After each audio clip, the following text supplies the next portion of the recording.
তো বিবেক, রতন এবং ঋতু আর তুলি তারা ঘুরতে গিয়েছিল একটি পাহাড়ি এলাকায়।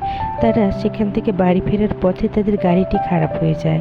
তারা একটি নির্জন জায়গায় দাঁড়িয়ে পড়ে। সেখানে না কোনো বাড়ি না কোনো মানুষ ছিল। নির্জন এমন একটি জায়গায় তারা দাঁড়িয়ে হতভম্বের মতো চারিদিকে তাকাতে থাকে এবং তারা একটি বাড়ি দেখতে পায় ঝোপের মাঝে।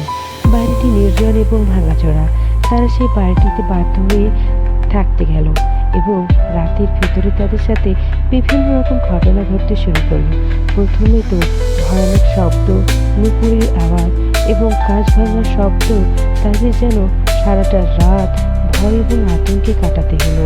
সকাল হলে তার বাড়ি ফেরার জন্য আবার বেরিয়ে পড়ে, কিন্তু অসম্ভব সম্মত তাদের সেই বাড়ির দরজাটি বন্ধ হয়ে গিয়েছিল।